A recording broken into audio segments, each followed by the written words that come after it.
Okay, so a quick little announcement here. That when I took the class, there was a couple of engagements that I had already booked before I took this. So the last engagement is actually next Friday. Then after that, I'm pretty much completely free. There won't be any more days off, but no class next Friday. That was why I gave you guys a homework assignment to be due not next week, but the week after. Okay, that was the reason why. I'm teaching a workshop, so it was already booked before I took the class. So that was the last conflict. So I'm putting this at the beginning of the video. So so that's right. So within the first few seconds you hear this, so it reminds you no class next Friday, but we come back on the 11th. Okay, and I'm going to give you a homework assignment.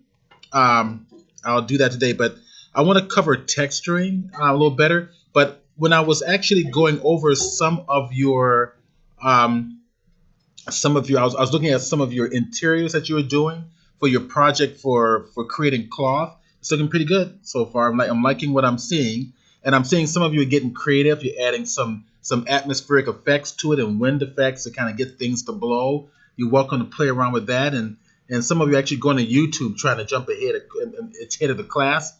I highly encourage that. I really do, because it makes it more exciting for you.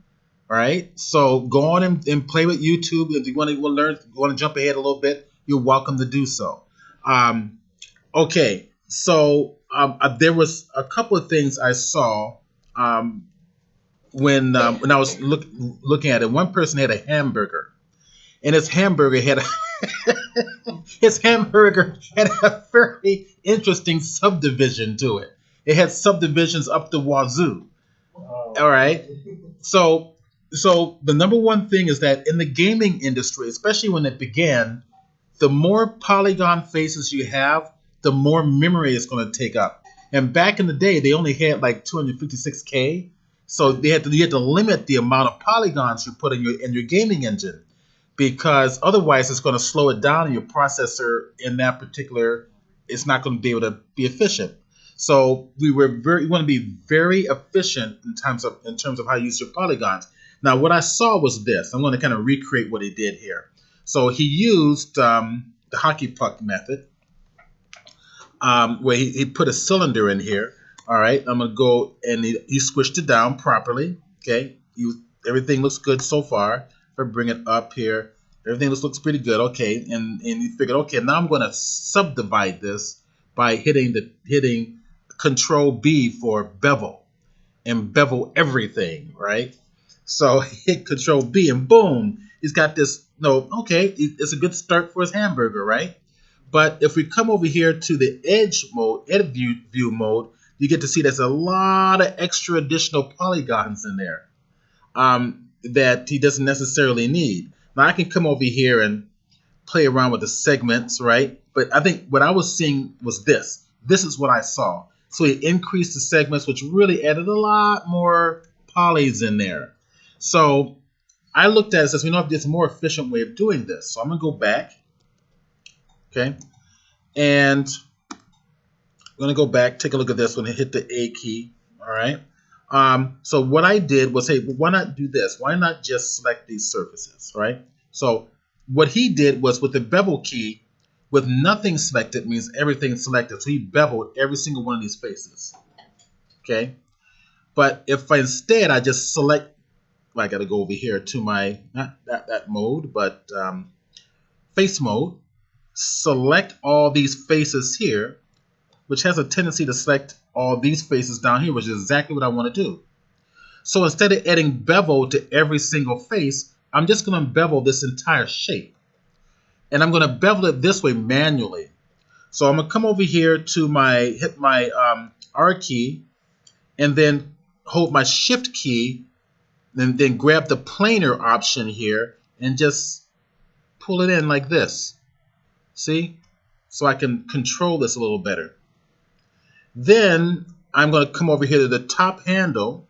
I'm going to pull it to the side here, and I'm just going to pull this up. See, it pulls both sides up at the same time. And you start to create a nice little shape.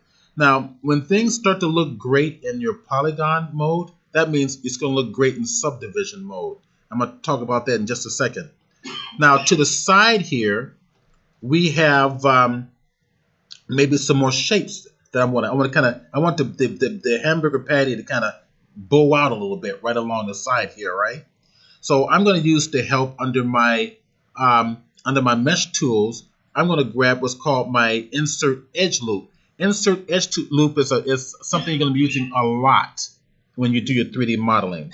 This allows you to control exactly what it is you want to extend or add more polygons to, but it's going to control it along a face of interconnected polygons. So if I select this edge, and remember the term edge loop, target the edge, see, it's going to subdivide those connected polygons. So I'm going to grab all of these here, and I'm going to do it again here. Okay, once I'm done, then what I'll do is hit the Q key to get out of that mode. That takes me to the selection mode, right? All right, so there we go. So I want to pull these areas out. So I'll come over here, right click, go to the face mode, and just, let me go directly to the side. I could just do this. I could go directly to the side view, hit the A key, and just click and drag and select those faces, right? And then what do I do next? Delete. Why? Control V. Why? I mean, we want to curve that edge out. Yeah, that's right. It's selected. So here, let me do it this way. Shift A, fit them on the view. Just go over here to your R key and just bevel it out like this. And you get the curved edge of that patty. That was all. So look, and using a lot less polys than you were before, right? And if you look at the flow, it's a nice, comfortable, nice, easy, comfortable shape. Let me come over here, hit the Q key, deselect. Now, if I really want to round this off, then I'm going to use a command on the keyboard and the number 3 on the keyboard, which is going to, we call it subdivision surfaces mode. It takes your squares and turns it into a circle. But let me show you an example of that in just a little bit. Hit the 3 key, boom. Now it smooths it all out. And you can come in here and squish it down and pull it out and make it a patty of your choice. So if I hit the number 1 key, that takes it back to your polygon mode. So number 3 is your subdivision mode. Number 1 is your polygon mode. That making sense? Okay, so if I come over to here, I'm going to bring in a little a rectangle. Shift right click, and let's go to my cube. Let's bring it up and over. Doesn't matter. A key, fit it on there. Let's hit the F key. Let's fit the cube. So what the subdivision mode does is it takes rectangles and turns them into circles. Hit the number 3 key. You got to select it first, right? I want object mode. Select the object. Number 3 key. See? It turns into a ball. The number 1 key takes it back to the harder edge surface, right? So number 3. Now, if I take this and I subdivide it, and of course I can come over here. Let's go to my attributes option. Oops, sorry. Didn't mean to do that. I'm going to open that up. And that should have a polycube number 1.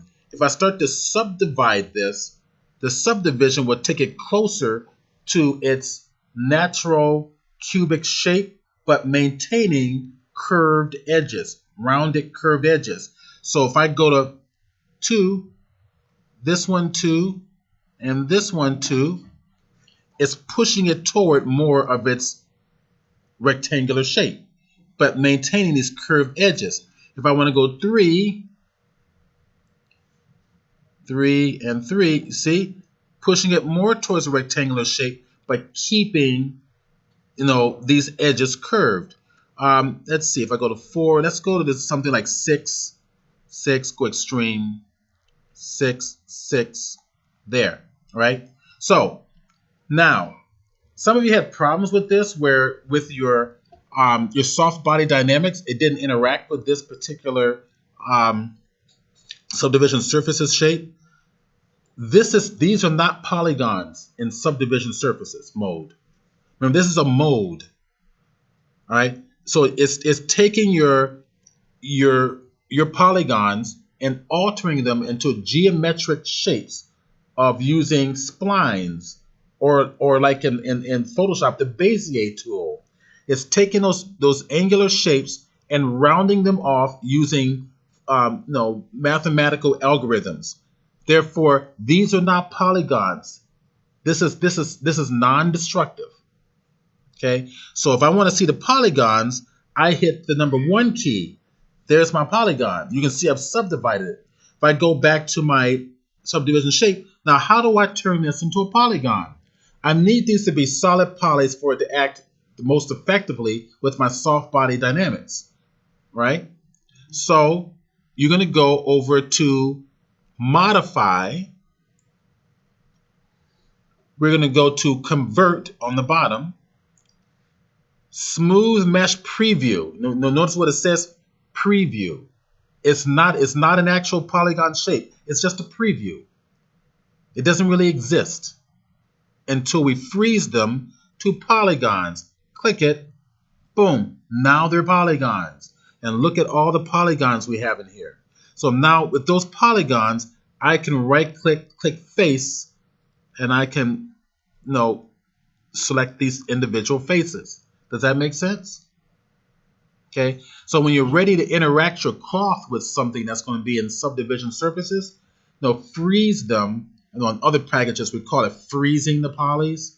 That's how you do it in Maya. We're freezing them into their polygon shape. So it's going to represent the shape accurately with these individual square faces. That makes sense? Okay, so I figured that will help a little bit with your project. So if we go to the hamburger that we have over here,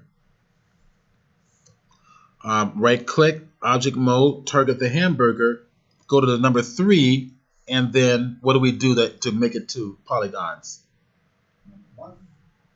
Well, number one takes it back to that. So I want to keep this rounded shape. That's what modify, convert, smooth mesh preview the polys. That's right. Well, freezing is kind of in the industry, we kind of call it that, but in Maya it's called smooth mesh preview to polygons. So if I select it, boom, there it is. Right? These are all polys now. If I right click, I want to get out of that, not UV shell. I want to go to face mode. Right? I can select these individual polys and move them around. Right? And all those, yes? Would it be a good idea then to cut back on the polygons? Use the reduce tool on the entire object? Use the what? Use reduce. Yeah. Yeah. So if you want to reduce, let's see, where was that? That was under, I'm forgetting where it is. So the question is, reduce polygons is handy, but it depends on how much you want to reduce. All right. I'm just using as an example if you want to keep that shape. But there are other little techniques. So I'm looking for surfaces. What was it? Reduce. It wasn't surfaces. It was under. It's on that bar right there, actually. Yeah, I forget. I always forget that. I'm looking for the menu. It's next to extrude. There you go. Okay, that one there. There we go. So let me hold it over here. Okay, there we go. Everybody see that? I like to show you in the menus where they are. Okay. Let me object mode, right? If you look at that symbol, you're taking the high poly, and the top symbol is showing you taking it to a low poly count. So you got a bunch of squares in the bottom one, and you only have 4 squares in the top one to reduce the polys. Okay, see what happened?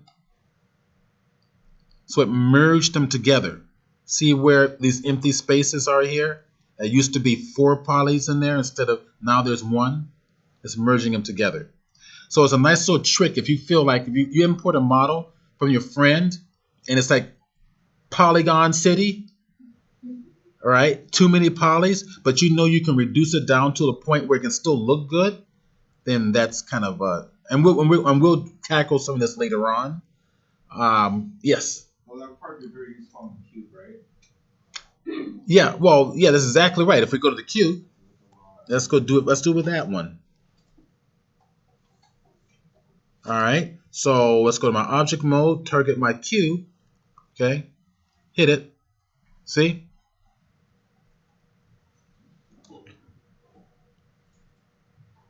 Not as pretty looking, but you get the point. It's trying. What it's doing is it's favoring the edges. It wants to keep those edges rounded, and then this big front flat face here, it deleted a lot of it. Well, not deleted. It merged them. It merged a lot of these polys in this flat plane. It knew it could merge quite a bit more here without messing with your final shape that you want to keep. So it deleted less over here in the corners because it wanted to maintain that shape. Does that make sense? So it's doing the best it can and you can actually go percentages here. You can control how much you want it to reduce, right? I can use percentages. I can use vertex count. In other words, your model has to have a certain amount of polys or triangles. You can tell it how many. Or I can come over to here and see. If I drag it to the right, it really takes it out. If I drag it to the left, it brings a lot more back in. So it's non-destructive. Right? Over to the right, brings it back in. Okay? Same thing for the hamburger or the hockey puck here, really. Reduction percentage, oops, sorry. I want to go to percentage. All right? See what it's doing? It allows you to control. And that's the beauty of Maya, that it's a 3D program that has a non-destructive workflow until we hit what? How do we get rid of all the history? Alternative Shift D. That's right. Shift Alt D as in dog. That'll delete all your history and freeze that object the way you see it in space and time.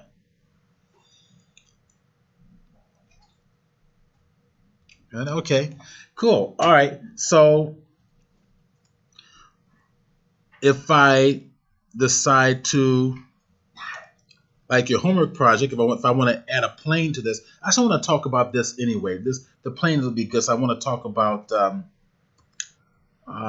this concept of the backspace culling. All right. So I'm going to make this an object to interact with this. So how about if I go ahead and enlarge this a little bit, like that big. Go to my effects tab. Okay. Go over to my in-cloth, and we're going to create that as the cloth. We're going to go right down here to the hamburger, so to speak, and we're going to melt the cheese over the hamburger. It was his project, so. That's right. So we'll select the cheese. We select the hamburger, sorry.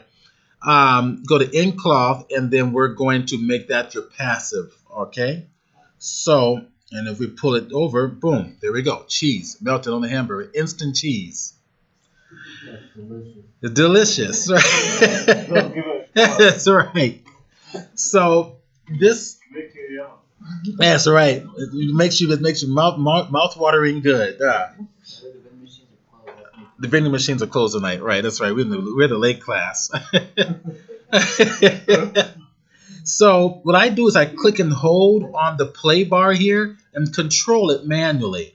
I know some people were kind of doing this and clicking through, but no, control it manually. See, that's going to slide off. Okay, it's slippery. All right, so right, I have no constraints on it. Right, I just want the cheese to kind of melt over it. Actually, I didn't have to have it this high. Right, if I target this object and bring it down to probably just above it, let's see how it interacts now. It still slides off, but and of course you look at your geometry, it's pretty large, right? If I really if I go to the cube and say let's come over, where is it? That's the Lambert. Sorry, I want the poly. Yeah, where am I? Too far back. There it is, polyplane. Got it. Found it right there. Okay, so make more planes. Let's say 25. Make that 25. And you're going to get much more of a smooth result. That's going to get, ooh, really good, juicy, watery cheese.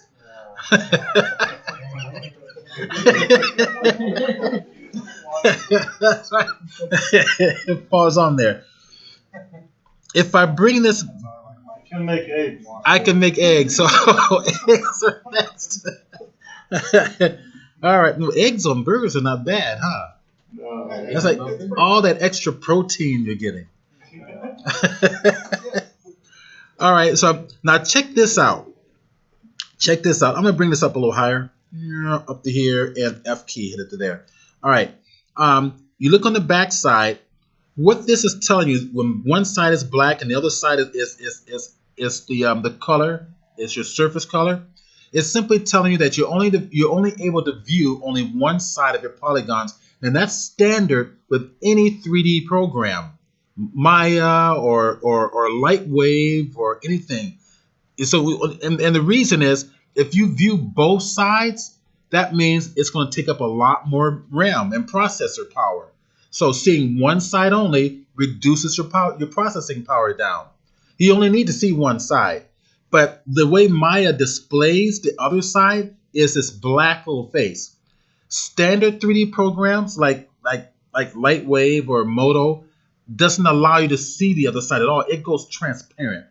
And if you want that type of a workflow, by the way, you can come over here to your, let's see, I think it's under the view. Where am I? I'm forgetting things today. I'm sorry. Right, sorry. Yeah. Okay, there we go. Here. All right, we're going to go to lighting. Two-sided lighting. And if we click it, now we can see the other side. So be aware that you can do that, all right, if you want a two-sided lighting. But the other one was, actually, let me turn off the two-sided lighting here. So I'll go to my lighting, turn off two-sided lighting. So we go back and we see the dark side. So if we go to display, all right, and we go to polygons, and see that backface culling, we turn that on. And then we come around, see, and now it disappears. Right, it disappears now. So this is a viewing option. So if you want to view both sides of your polygon, you know to go into your lighting, double-sided lighting, two-sided lighting. If you just want the backside to go disappear, that's how you do it. If you want to see the other side, just to make it easier for your workflow, as you're getting used to Maya, we can go to our display. All right, go back to our polygons and backface culling again. See, and it comes back. All right, so just be aware of that. Some of those are the visual cues in this 3D program to pay attention to.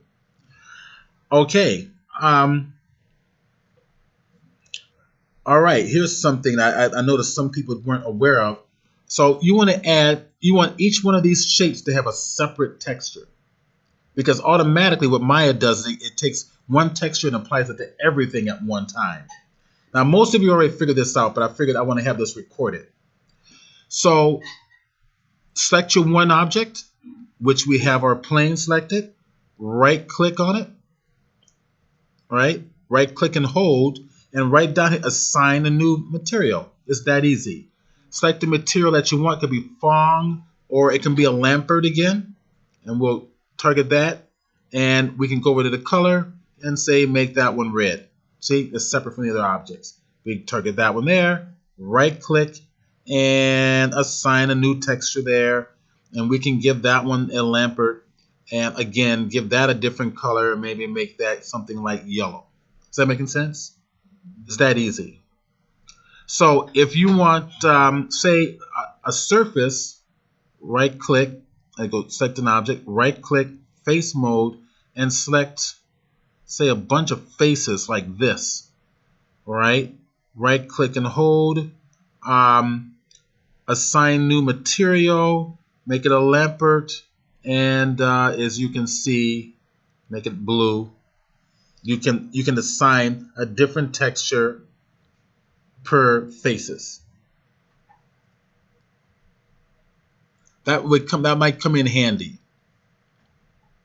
Okay. All right, let's have some fun. I'm going to delete all these and go ahead and select them here over to the left hand side. Shift click your plane, the cube, hit delete key, they're all gone away. Now I'm going to bring in this little guy. All right, let's bring it on up. And I want to use what's called a UV map. Now, what are UV maps? This is probably one of the more difficult aspects to texturing in 3D in general. So a UV map, now if you saw how Maya likes to assign one texture to everything, that's what a UV map is. It's one texture for your entire object. But what you're going to do is you're going to take an X-Acto knife, you're going to slice these objects into sections of your choice, and you're going to peel off those sections, lay it down on a flat sheet of paper, and you're going to do your drawing and painting on that surface, take it off, and then paste it back onto your 3D object. Essentially, that's what we're going to do. That's going to give you the full capabilities of being able to go into Photoshop and then edit the image the way you want it so that all of your textures fall exactly where you want them to go. Okay, so UV mapping. Well, if I want to see this, I've already have a UV map that Maya gives you automatically. To view it, we're going to go right up here to back up the modeling, of course. Go to the UV menu here. Click and hold. The very first one is called UV Editor. Click it, and guess what? I've got my UV editor. I think it assigned a previous texture to it, and that's fine. Okay, so if I come over here to the right, my Lampert, I applied a texture. I created that texture manually. In fact, while I'm thinking about this, I'm going to go to the drive, Photoshop. No, it's not what I want. I want student work files. I think that's it there. 3D. Okay, there are your 3D textures we've been working with. So I'm going to come over here to Bridge. And I have a JPEG image. I'm going to drop it in here for you guys to use. You can get to play with this. Okay. Let's go over back to Maya. All right. So here I have my image showing. If I come over now, look up here. You got some visual modes going on here. Let me pull this over to the. Oops. What I did was I attached this. Let me go find my tab. There it is. Poly modeling, UV editor. Pull that out. I want that separate for now. All right. And let's come over, grab this here, hit the A key, target the object. So in order for this to show, you have to target the object. If I click the object off, you're not going to see it because this UV coordinates are assigned to the points directly on the model. So unless you target the model, you're not going to be able to see the coordinates. Up here at the top, right above this, this image, you're going to have some viewing options up here. Okay, I'm going to pull this out a little more. Just to the top left of this, if I click this symbol, this is a default UV, a kind of a checkered pattern coordinate that's applied to your model. If I click back on the image, where I can click it off, and then click the image again, and my image that I have associated through my lamprey texture will come up. Okay, you guys know how to attach images to lampreys already. And then of course here are my objects. I'm going to turn this off just temporarily. So we're looking at the coordinate view. So what this is a UV map. It's 1-to-1 ratio. One up here, one right down here. So back in the day, someone figured out that, we're limited on the amount of memory and the amount of texture information that we can apply to an object. So we're going to apply it all into this one square shape. Everything in that one square shape, that single object, all the textures have to fit on that single object. That's the way they still do it to this day. So what is this? What are you really seeing here? Remember the X-Acto knife? I cut it around the edge and took the top part and put it there, took the bottom part and put it here. So if I go to right click, go to my face view, wherever I select, it shows you on the UV map what that coordinate selection is going, where it's going to be. Watch me. Take those out of your ear. Thank you. So if I click on it to select it, you now know it's right there. Okay. Same navigational tools you use to work inside of Maya, the same navigational tools work here. Okay. So if I go to the top, you can see exactly where this coordinate is. Now, what's the difference between these two? To the right on the perspective view is your 3D world. This is a two-dimensional map of your 3D image. So every surface of this image can be seen in 2 dimensions while you're viewing it here in a 3-dimensional place. That making sense? Now, what if I want to control this myself? What if I want to split this up and design this the way I want to design it and not the way Maya is giving it to me? All right, well, let's try this. What we're going to do is we're going to delete this map. Okay, I'm going to go hit back to object mode. The map is selected here, and I'm going to hit delete key. And oops, I didn't mean to do that. I want to go over here. Did I do it this way? There we go. I clicked and released inside the UV editor and hit delete. What that did was it deleted the map. So I no longer have a UV coordinate or a UV map associated with this object. Okay. All right, we're going to make one.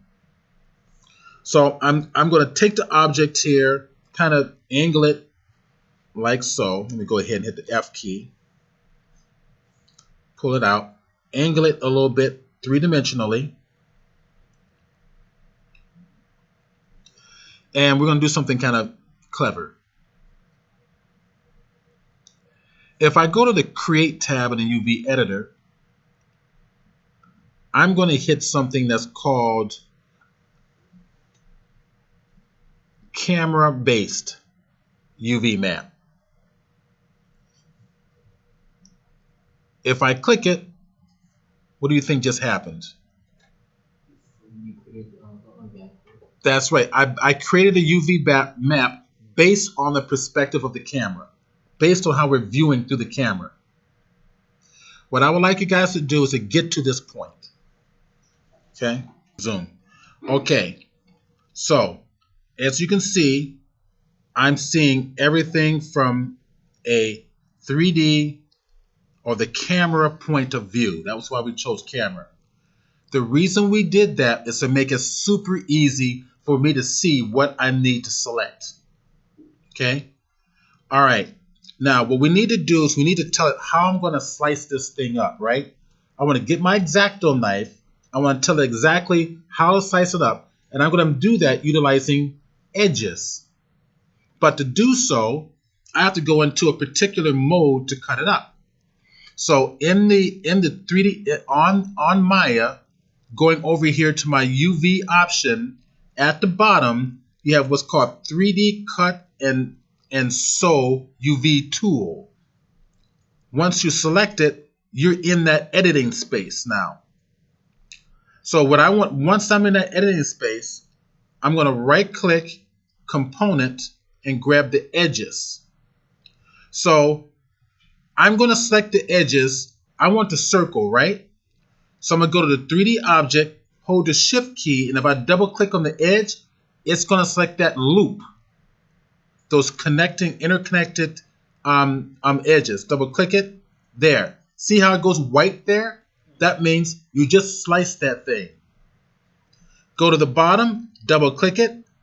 You just sliced it with your X-Acto knife. Now what I want to do is this center portion here, right in here, I want that to be opened up like a flat sheet of square shaped paper. Okay?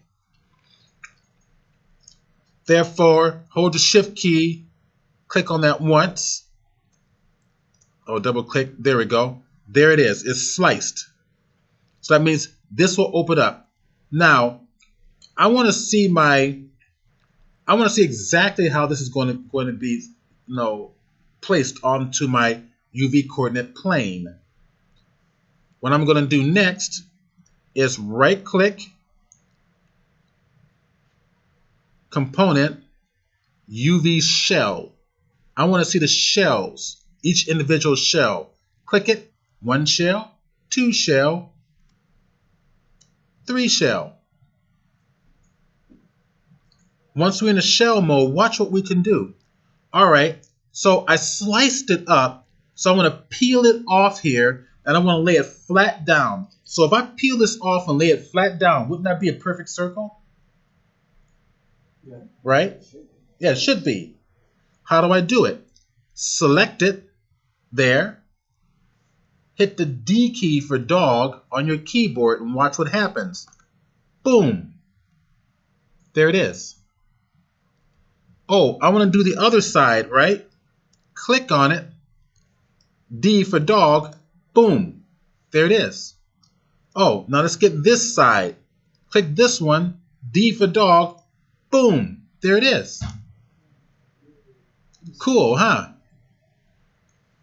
Now I want to manipulate them around because right now they're overlapping each other. You can't have them overlapping each other. Because remember, it's one complete texture for everything inside this UV coordinate. So what do I need to do? Go to the top, R key, make it small, okay. W key, pull it on over here. Maybe I need to make it smaller. What about there? W.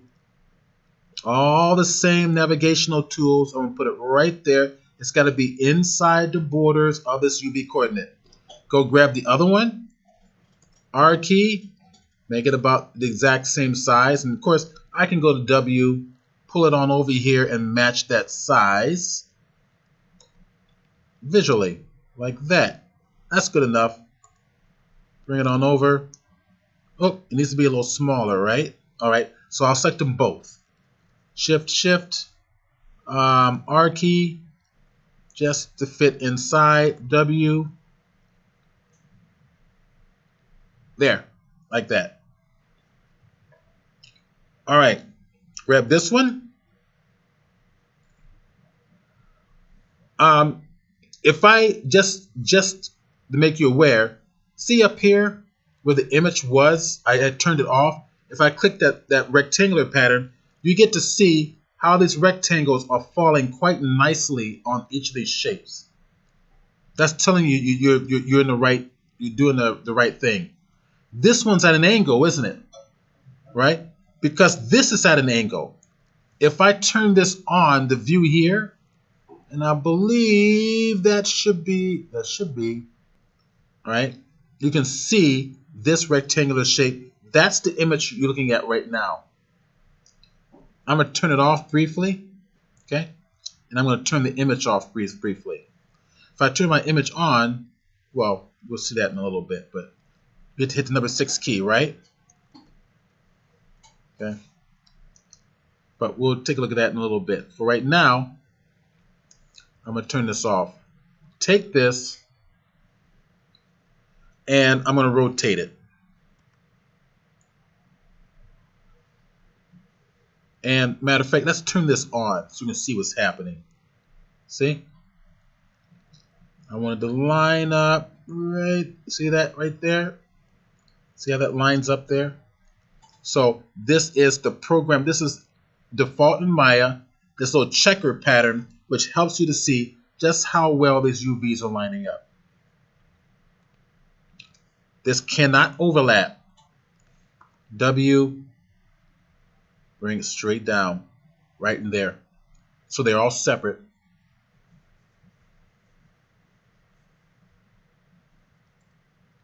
All right, you want to get to that point? So the first thing you're doing is we need to slice it up. So you go to UV, go to the very bottom, 3D cut and sew UV tool. Then make sure you go to your edge editing mode. Double click the edges that are a loop, like around the edges from the top, the bottom, and then one edge along the side. Now pause and help you guys out here. All right, we're going to go to a different object, and we're going to delete this one. Right click, go to my object mode. Make sure I'm in object mode here. And delete. Gone. Everything's gone. No more object. What's this? This is nucleus. Select it. All right. Okay, I'm not sure what that is. But anyways, it's gone. All right, now let's go get our cylinder. Automatically, watch me. I'm going to do something different this time.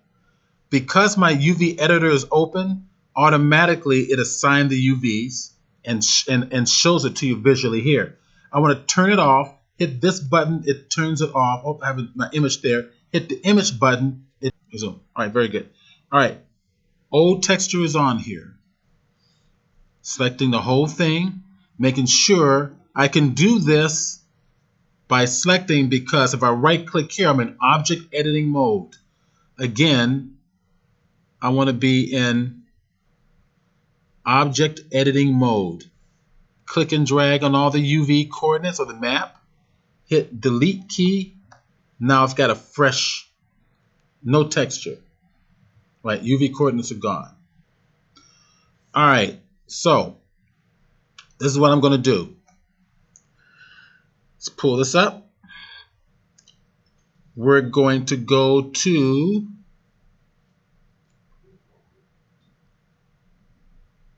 face editing mode, and I'm going to select these faces.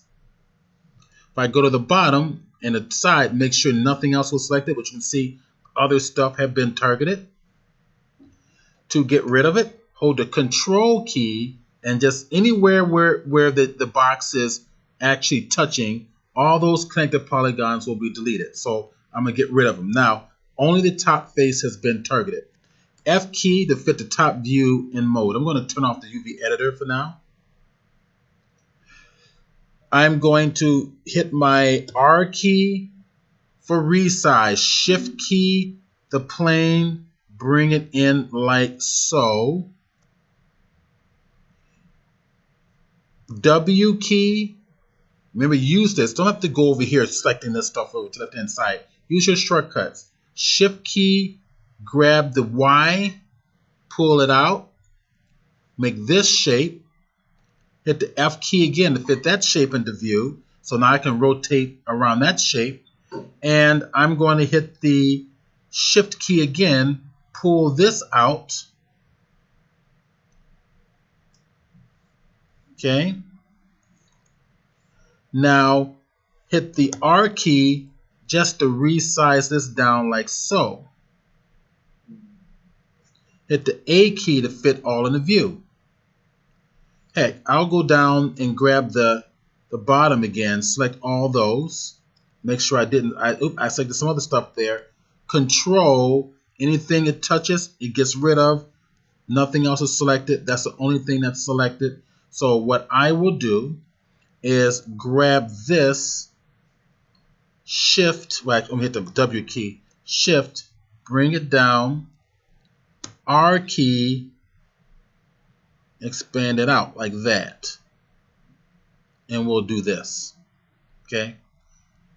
A key, W, oops, sorry, I want to just take it down to there. Okay. All right. Q key to go to the arrow tool to deselect everything. W. I can go to my object mode. W is already targeted. Bring it on up to there. Okay. There it is.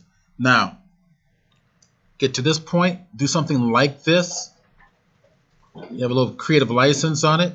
And then we're going to create a UV map from these shapes. Here we go. So let's go back into Maya. All right, walk me through it. Hit the A key to fit it all in view. What do? We want to, first thing we probably want to do is see the UV editor, right? Okay. All right. So where do we go get? There we go. UV. Very first one, UV editor. Boom. All right. I'm going to move this on over. Okay. We deleted the UVs before already. Okay. So I'm seeing this from a camera view. Let me go hit the F key here so I can kind of do this a little better. And I'm going to just pull this to the side just a little bit. There we go. And I can zoom this in if I so choose. There we go. All right. Now, going back over to here. That's our camera view. Let's kind of bring it up. What do I want to do next? Go to camera view. I can't hear you. Camera view. Excellent. You got to go to camera. We're going to create a UV using camera view. Create in the UV tab. Camera based. There it is. So our next step is to do what? Select the edges, right? Slice it up with your X-Acto knife. Select the edges. So to do so, we go where? So we select UV. 3D 3D cut and sew. That's your X-Acto knife. Select it. Now, we need to go to edge mode, right? So just right click over here, go to your components and say edges. And I want to select an edge where they're all going to loop. Now you guys have to use your head. Every one of your objects are different. You're all modeled separate objects. You have to look at this and say, okay, how do I want this to look on my UV map? Okay, one face there, one loop there, another loop there. We got another loop here, but that can be one flat face. We got another one here, but these flat faces on the side, we want to really map them out like giant rectangles, right? So we have to split them up accordingly. All right, so let's do this. So I'm going to come over here, shift, double click on that edge. See, one edge is selected. Shift, double click on this edge. Okay, so this can be one component here. All right, so if I double click here, right, double click there, and let's bring this on over, get in a little closer, and double click there. Well, I got that there, but if I don't want this one, hold the control key down and double click. It goes away. All right, so I want to go on this edge here, shift, double click. There we go. Sometimes you may accidentally double click right on the edge and select this instead of the loop. So I've got all my circular loops targeted, and just to make sure, I'm going to go and inspect them. Yep, I've got them all targeted. Now I need to worry about these front faces. So maybe what I'll do is click once there, or double click there. All right, that's one face. Double click here, two faces. That should work right there, shouldn't it? All right, so I've got that. That is split up, so that's going to be a giant rectangle with rectangular subdivides. And then these circular shapes are going to be face down as one big face. No, flat from the top down. So it should flatten out pretty well. Yes. What was that? You shouldn't be doing it right now. Watch me. Watch me. We're not doing it.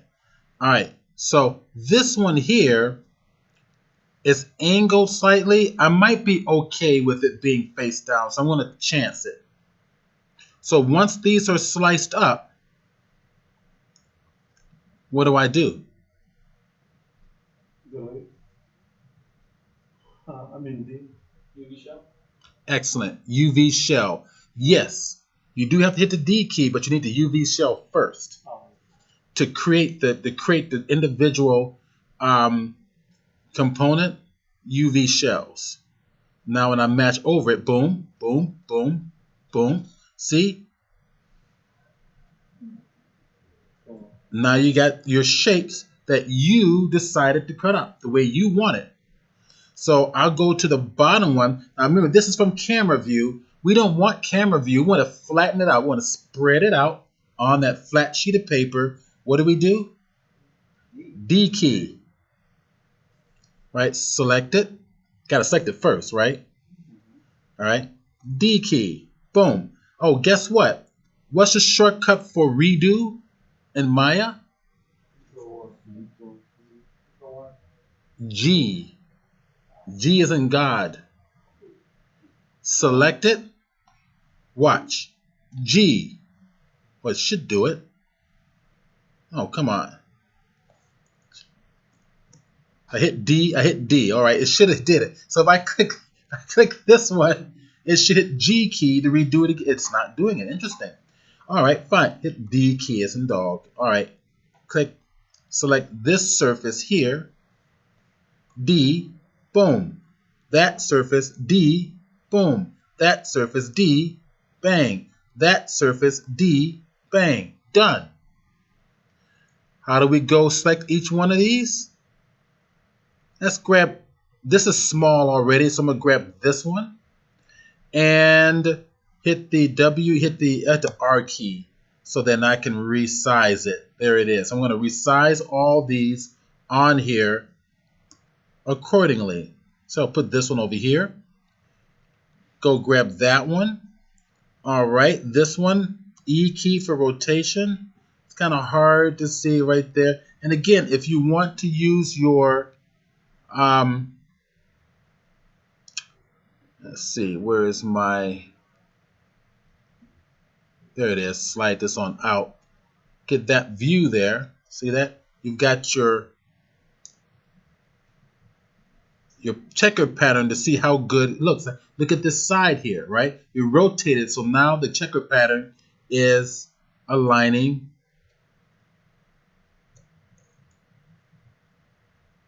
properly. See that? So, all right, let's go to this shape here. And that's fitting inside. The problem is it's going to overlap with other stuff. So let me leave that alone for now. I'm going to click this one. I'll come back to it. You look at it, your rectangles are coming diagonally across the shape. Hit your E key. Find a little rotation. Rotate it to the side. Get it to line up right there. Oops. Almost. Oh, I'm kind of like itchy trigger finger. There we go. Got it. Okay. It's right. Now, none of these can overlap, right? So I don't want it overlapping the other one. W key and get it not to overlap the other rectangular shape right down here. go to the big one here. Okay, these cannot overlap, so I'm going to have to hit the R key, bring it down. I'm going to resize all this stuff. Target this one here. I'll probably resize that down as well a little bit. And we got this big, huge one underneath, right? Target it. We have to resize that down.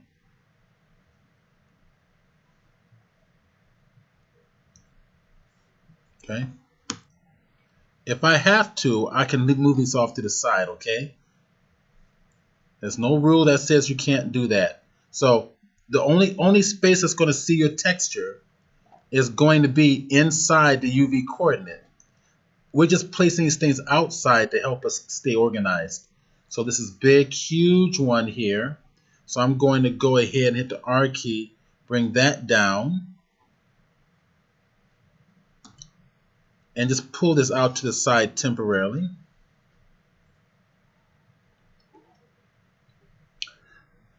These two are kind of, let's see if I can fit everything here. Target this one here, R key, bring that down in size, and let's start reorganizing everything here. Grab this here. This has got to come down. There we go.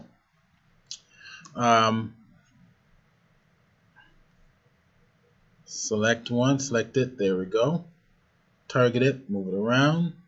We still have these over here. Let's see, we've got 1 and 1. These can come down right to there. That can come down. That needs to be rotated more, a lot more properly, huh? There we go. Okay. And bring it down using your standard. Now this here, I can go to my R key and pull it out a little bit more. So I still have a little space there. So you want it to get as much of that texture as possible. That texture is only going to fit in this square space. Okay, let's go over to here, grab these little guys. And grab that one there. That's going to need to be resized down properly. Okay. All right, so now it just becomes a strategy as to where to place these in order to resize them so we get the most of that texture as possible. So if I pull them close together, maybe like so.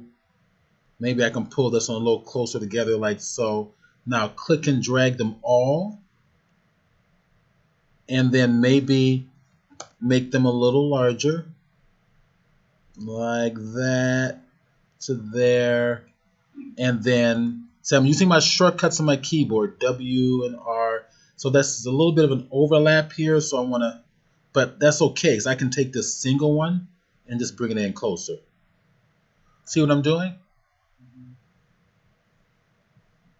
Okay, why don't you get to this point? So split yours up, your individual. Now, like I said, each one of yours are completely unique. And you're welcome to help each other out, walk around and look at what everybody's doing. And I'm going to pause recording. All right, so I'm using an example of one of the students in class here, his particular 3D object. I'm going to go over here to the UV editor mode. Okay. So if I select it, there is his UV map. Now, what you've been doing so far is you would go get the texture, in your Lampert, and I'm going to go over here and go scroll all the way back over and find my Lampert. Should be way back here. There it is. Okay, clicking on it. So what you would do is you would go into color and get your image and apply your image. That's going to come up right behind your texture. That way you can see exactly where the visual information is going to overlap or be mapped over this particular UV coordinate. So these UV coordinates are basically points that your image is going to be basically married to or pasted to. So if I take any of these images, for example, let's take let's go over here and go over to Select the shape, go to my face view. Let's target one of these faces. And if I hit my W key, watch what happens to this face here. See? So this image is basically, or essentially, all the points of this image is actually glued to the coordinate. So this, no matter where you place this texture is going to distort and change or alter with the shape. Really? Yeah, the image is basically glued to the shape. Probably a better way to put it, simpler way to put it. So, what he did is, what you would normally do is bring the image behind it. Now, if I come over here and turn on the, let me actually turn on this. So it's like we're viewing each face of the object. That's exactly correct. Pull this on over. Looking for my other view here. Okay. Bring this on back. Okay, so that's my UV coordinate view. Okay. We haven't brought in an image yet. But here's another way to handle this. Instead of bringing the image in here from something else, where you're blindly trying to edit the image to get it to match each of these shapes, I can actually export out this UV map image as an image. To do so, have a little camera symbol there. Target the camera, all right, and it's going to bring up a panel that's going to ask you, where do you want to save it, and then what format do you want. By default, it'll be a Maya IFF, but you can also choose JPEGs and other formats. Save it out. Now this is what it looks like. I'm going to go to Bridge, and let's go over to my UV map option. This is where I saved it out to, I think. Go to the images, and there it is. Okay, that's his UV map. So it's a JPEG image. Now this is how we can handle it. I'm going to open it up in Photoshop. Okay, and let's say we want to bring an image inside here. Let's go back to Bridge. Source images. Let's see if I have any extra textures in here. I do. Let me go into the proper section. Okay, UV mapping. Got source images. Let's go somewhere like hammock. I've got a bunch of images in here just to have something.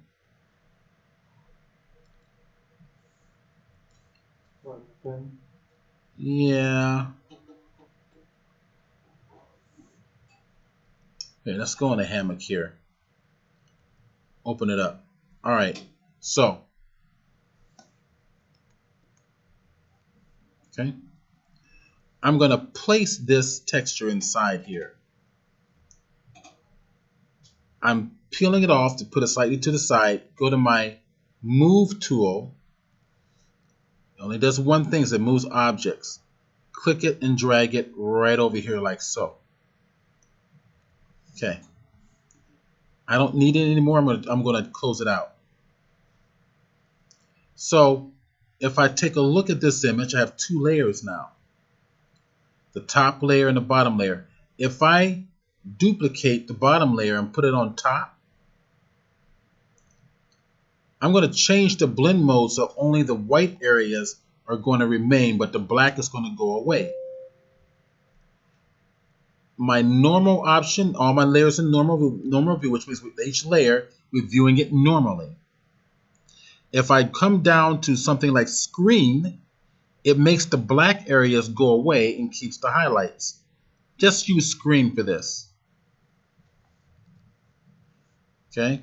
Now, if we pull it back, we get to see the overlay on top of my textured wood. Say for example, I want this one to take on this wood piece here, and Command T for free transform and I decide to transform it down so it's only going to fit for that piece of wood like so. And hit enter.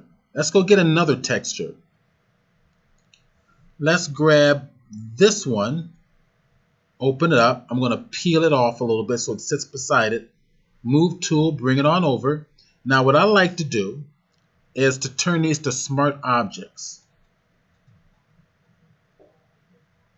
so that we don't lose information. So right click, create a smart object. That means I can resize these up and down and I'm not going to lose any visual information. Now using the free transform tool, now he's going to have problems with this one because they're organized in such a way that I'm going to hold the shift key so I can distort it. See what's happening? They're organized in such a way that this is going to overlap this edge here.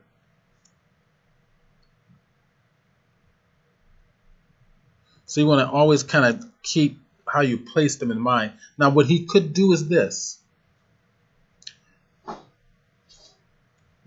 Go to the lasso tool to just select this little edge here. And you can either, what I'm going to do is give it a mask. Let's do this. Give it a layer mask first. A layer mask is a non-destructive way of hiding or erasing elements.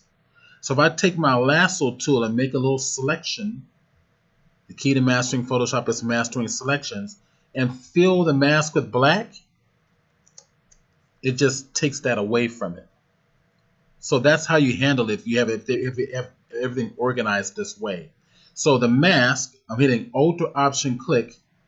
That allows you to see what you've done. Black will conceal the texture information, while white reveals all the elements associated with this layer. If I Alt click again on here to bring it back, we're hiding the information. So if I go back to another texture, let's go grab something else. Let's grab this here. And let's say, pull this off a little bit. Oops, I want to go to the Move tool, bring this tool down here, and let's say, get rid of it, I don't need it. I want to apply this texture to pretty much everything at the top there. So I can do it this way as well. Command T to transform it, stretch it out, holding the shift to make sure all those are selected. Now, if you don't apply a smart object to it, then I can edit this and then cut sections out. So if I come over to the lasso tool, I can say I want to keep everything at the top, lasso it around, do this, come around, bring it around like so, and hit delete key and cut out all those other extra pieces.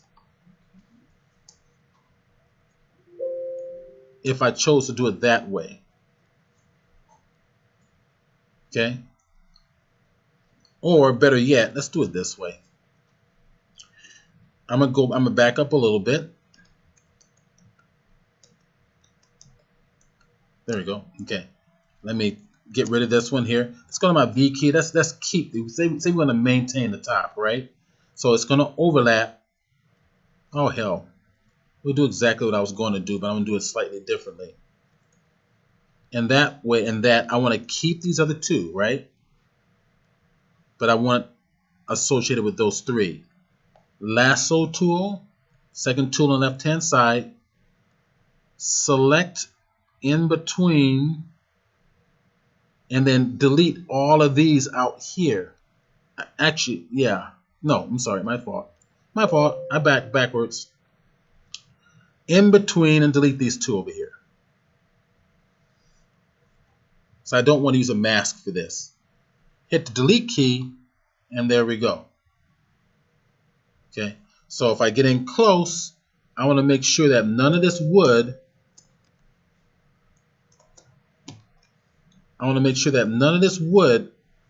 is going to be touching any of these other UV maps. Is that making sense? Yes, it is. Sure it is. So if I save this out as a JPEG, watch this up here. If I save this as a JPEG, any of these areas that these textures sit underneath, it's going to take on those textures. So this will make sense when we do a practical application of it. And that what we're going to do is we're going to use